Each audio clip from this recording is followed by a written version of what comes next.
दोस्तों, आप लोगों ने ताशकंद समझौता के बारे में तो सुना ही होगा, जिसके कारण हमारे देश को अपूरित क्षति हुई और भारत पाकिस्तान से 1965 के युद्ध जीतने के बाद भी भारत के हाथ कुछ न आया और हमारे प्रिय नेता लाल बहादुर शास्त्री जी को हमें खोना पड़ा। आइए विस्तार से जानते हैं ताशकंद समझौते की पूरी कहानी। दरअसल भारत के मुसलमानों में ऐसी मान्यता है कि कश्मीर में हजरत दरगाह में पैगंबर मोहम्मद का बाल रखा हुआ है। इसी बाल के गायब होने की खबर से कश्मीरियों में उस समय रोष था और इसी रोष का फायदा उठाने के लिए पाकिस्तान ने उनको भारत के खिलाफ भड़काने के लिए अपने करीब 5000 सैनिकों को कश्मीर के लोगों के साथ रहने के लिए सादा भेष में भेज दिया था। ये सैनिक आम नागरिक बनकर कश्मीरियों के साथ रहने लगे और उनको भारत के खिलाफ जिहाद छेड़ने के लिए भड़का रहे थे और इसी ऑपरेशन को पाक सेना का major general Akhtar Hussain Rizvi command कर रहा था। ऑपरेशन जिब्राल्टर के माध्यम से कश्मीर में अशांति फैलाकर उस पर कब्जा करना चाहता था पाकिस्तान, लेकिन इस ऑपरेशन के फेल हो जाने के कारण दोनों देशों के बीच युद्ध हुआ 1965 का और इस युद्ध को शांत करने के लिए दोनों देशों के बीच 10 जनवरी 1966 को ताशकंद समझौता हुआ था। इस वीडियो में हम आपको यह बताएंगे कि यह समझौता किस प्रकार और किन परिस्थितियों में हुआ था। भारत और पाकिस्तान के बीच अब तक 4 बड़े युद्ध हो चुके हैं और गर्व की बात यह है कि इन चारों युद्ध में भारत की जीत हुई है। भारत और पाकिस्तान के बीच पहला युद्ध 1948 में कश्मीर में कब्जे को लेकर हुआ था। इसके बाद 1965 की लड़ाई, 1971 का बांग्लादेश मुक्ति संग्राम और सबसे बाद में 1999 में कारगिल युद्ध हुआ था। तो यह बात शुरू होती है अगस्त 1965 के पहले सप्ताह से। पाकिस्तान के 30,000 से 40,000 सैनिकों ने कश्मीर से लगी भारतीय सीमा में घुसने के लिए ऑपरेशन जिब्राल्टर चलाया था। इनका लक्ष्य कश्मीर के 4 ऊंचाई वाले इलाकों गुलमर्ग, पीर पंजाल, उरी, बारामूला पर कब्जा करना था, ताकि यदि भारी लड़ाई छिड़े तो पाकिस्तान की सेना ऊंचाई पर बैठकर भारत की सेना के दांत खट्टे कर सके और अंत में कश्मीर पर कब्जा किया जा सके। भारत ने पाकिस्तान की इस चाल को भांप लिया और ऑपरेशन जिब्राल्टर को फेल कर दिया। इसी कारण दोनों देशों के बीच 1965 की लड़ाई शुरू हो गई।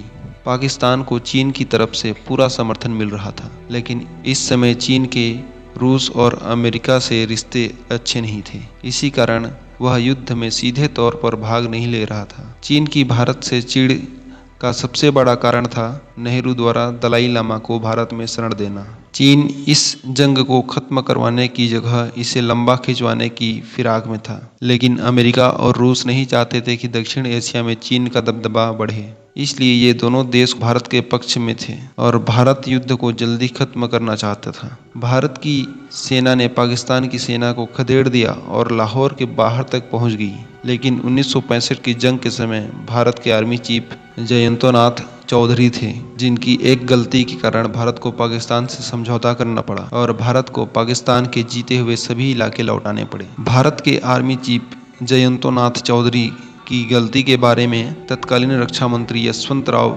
चव्हाण ने अपनी डायरी में लिखा है, जो वर्तमान में एक किताब 1965 वॉर द इनसाइड स्टोरी के नाम से मिलती है। इसमें लिखा है, defence minister YV Chavan, diary of India Pakistan war में आप पढ़ सकते हैं कि भारत के आर्मी चीफ डरपोक किस्म के इंसान थे। चव्हाण ने लिखा है कि चौधरी बहुत जल्द डर जाते थे। चव्हाण उनको कहते थे कि सीमा पर जाओ, मगर चौधरी सीमा पर जाने से डरते थे। इस किताब के लेखक RD प्रधान का लिखा एक वाकया जिसने भारत की जीत को हार में बदल दिया था, वो इस प्रकार है। 20 सितंबर 1965 को प्रधानमंत्री लाल बहादुर शास्त्री ने आर्मी चीफ से पूछा कि अगर जंग कुछ दिन और चले तो भारत को क्या फायदा होगा। तो सेना प्रमुख ने कहा कि आर्मी के पास गोला बारूद खत्म हो रहा है, इसलिए अब और जंग लड़ पाना भारत के लिए ठीक नहीं है। उन्होंने प्रधानमंत्री को सलाह दी कि भारत को रूस और अमेरिका की पहल पर संघर्ष विराम का प्रस्ताव मंजूर कर लेना चाहिए और शास्त्री जी ने ऐसा ही किया। लेकिन बाद में मालूम चला कि भारतीय सेना के गोला बारूद का केवल 14 से 20% सामान ही खर्च हुआ था। अगर भारत चाहता तो पाकिस्तान का नामो निशान मिटाने तक लड़ता रहता, लेकिन भारत के सेनाध्यक्ष की गलत जानकारी देने की गलती के कारण ऐसा नहीं हो सका। सेनाध्यक्ष की गलतियां इतने पर खत्म नहीं होती हैं। समझौते से पहले भारत की सेना लाहौर के बाहर तक पहुंच चुकी थी। इंडियन आर्मी आसानी से सियालकोट और लाहौर पर कब्जा कर सकती थी, लेकिन आर्मी चीफ ने शास्त्री को ऐसा करने से रोका। जब पाकिस्तानी सेना ने पंजाब के खेमकरन पर हमला किया तो उस वक्त वहां भारतीय सेना के कमांडर हरबख्श सिंह पोजीशन पर थे। आर्मी चीफ ने हरबख्श सिंह से कहा कि वो किसी सुरक्षित जगह पर चले जाएं, लेकिन कमांडर हरबख्श सिंह ने अपने आर्मी चीफ की सलाह को मानने से इनकार कर दिया। इसके बाद ही शुरू हुई थी असल उत्तर की भयंकर लड़ाई, जहां भारतीय सेना के हवलदार वीर अब्दुल हमीद ने जबरदस्त बहादुरी दिखाई थी। हमीद ने पाकिस्तान के कई पैटर्न टैंक बर्बाद कर दिए। उन्होंने 10 सितंबर की रात को भारत ने पाकिस्तान पर हमला किया था। यह हमला इतना भयानक था कि पाकिस्तानी सेना अपनी 25 तोपों को छोड़कर भाग गई थी। टैंक का इंजन चल रहा था, यहाँ तक कि उसमें लगे वायरलेस सेट चालू थे। आप इस मंजर से ही अंदाजा लगा सकते हैं कि पाकिस्तान की इस युद्ध में कितनी बुरी हार हुई होगी। यह हार और भी बदतर होती यदि शास्त्री जी को गलत जानकारी न दी गई होती और ताशकंद समझौता न हुआ होता। भारत के पास गोला बारूद खत्म होने की गलत सूचना और लाहौर के ठीक बाहर भारतीय सेना का पहुंच जाना, ये दोनों ही परिस्थितियां थीं जिसके कारण दोनों देश समझौते के लिए तैयार हुए थे। इन स्थितियों में भारत को सिर्फ सोवियत पर ही भरोसा था, सोवियत अर्थात अभी का रूस। इसलिए रूस ने जनवरी 1966 के पहले हफ्ते में समझौते की शर्तों पर विचार करने के लिए भारत और पाकिस्तान को ताशकंद बुलाया। ताशकंद उज्बेकिस्तान में आता है और उस समय सोवियत संघ का हिस्सा था। चीन ने 1962 की शर्मनाक हार के बाद भारत की सेना को शास्त्री जी से उम्मीद थी कि वे समझौते में पाकिस्तान के जीते हुए इलाके लौटाने की बात स्वीकार नहीं करेंगे, और शास्त्री जी ने भी वादा किया था कि सेना के जवानों का बलिदान व्यर्थ नहीं जाएगा। स्टैनले वोलपर्ट ने अपनी किताब Zulfi Bhutto of Pakistan his life and times में लिखा है कि भुट्टो ने जब इस मीटिंग में शामिल होने की कोशिश की तब अयूब ने उन्हें बाहर ही रहने का इशारा किया। स्टैनले वोलपर्ट लिखते हैं कि अयूब ने भुट्टो की तरह अंगुली तानकर उन्हें बेहद सख्त इशारा किया था। एक कमरे में अयूब और शास्त्री अकेले मीटिंग किया करते थे, दूसरे कमरे में भारत के तत्कालीन विदेश मंत्री स्वर्ण सिंह के साथ भुट्टो बैठे रहते।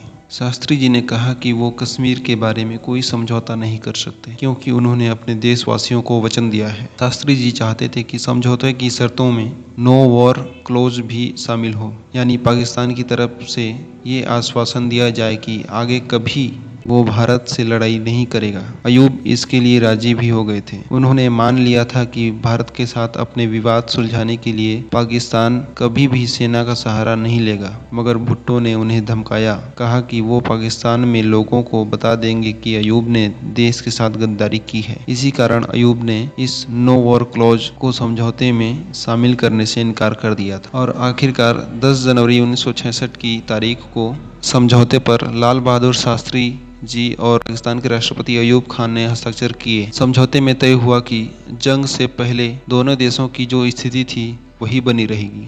भारत ने स्वीकार कर लिया कि वह पाकिस्तान से जीते हुए सारे इलाके लौटा देगा। साथ ही पाकिस्तान ने नो वॉर क्लॉज का शर्त भी नहीं मानी। शास्त्री जी ने इतना हारा हुआ समझौता क्यों किया, इस बारे में सब कुछ रहस्य ही रह गया है। इस प्रकार भारत सैनिकों की जाबाजी से जीती गई यह जंग नेताओं की समझौते की टेबल पर की गई नाकामी से बेकार हो गई। इसी के साथ शास्त्री जी की मृत्यु 10 जनवरी 1966 अर्थात समझौते के दिन शास्त्री जी की जिंदगी का आखिरी दिन साबित हुआ। रात करीब 9:30 बजे का वक्त था और पूरा प्रोग्राम निपट गया था। अयूब और शास्त्री ने आखिरी बार हाथ मिलाकर विदा ले ली थी। इसके बाद वो दोनों अपने अपने कमरों में चले गए। कहते हैं कि करीब 4 घंटे बाद रात तकरीबन 1:30 बजे लाल बहादुर शास्त्री जी को दिल का दौरा आया। उनकी वहीं मौत हो गई। अरशद सामी खां की एक किताब है जिसका नाम 3 presidents and an age life power and politics.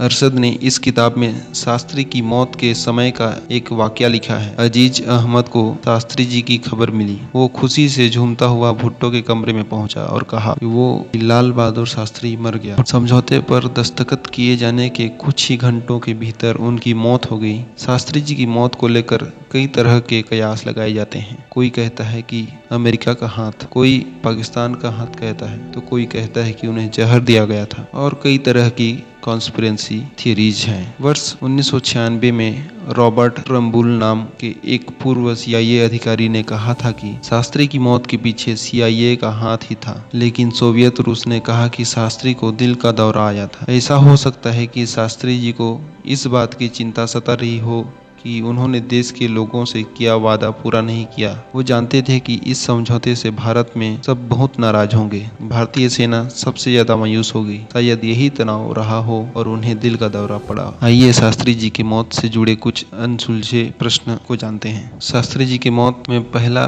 प्रश्न यह उठता है कि उनका पोस्टमार्टम क्यों नहीं करा गया था। दूसरा, उस दिन उनकी निजी रसोइया रामनाथ ने खाना नहीं पकाया था। उस समय रूस में भारत के राजदूत थे TN कॉल, उनके ही शेफ जान मोहम्मद ने खाना पकाया था। और तीसरा, आमतौर पर लीडर्स जिस कमरे में रुकते हैं उसमें एक घंटी लगी रही होती है ताकि जरूरत पड़ने पर किसी को बुलाया जा सके, मगर शास्त्री जी के कमरे में कोई घंटी भी नहीं थी। चौथा प्रश्न है, रामनाथ को एक कार ने धक्का मार दिया था और उनकी याददाश्त चली गई थी। इस प्रकार ताशकंद समझौते के कारण भारत युद्ध जीत कर भी हार गया और पाकिस्तान युद्ध हार कर भी नहीं हारा। काश इस समझौते में नो वॉर क्लॉज स्वीकार कर लिया गया होता तो शायद इन दोनों मुल्कों के बीच कुछ शांति का माहौल वर्तमान में होता। हालांकि इसकी संभावना भी कम ही नजर आती है, क्योंकि जिस देश का नक्शा ही कुत्ते की शक्ल का हो, उससे कहां तक की उम्मीद की जा सकती है कि वह इस समझौते का पालन करता। और इस प्रकार हमारा भारत 1965 के युद्ध को जीतने के बाद भी हाथ खाली ही रह गए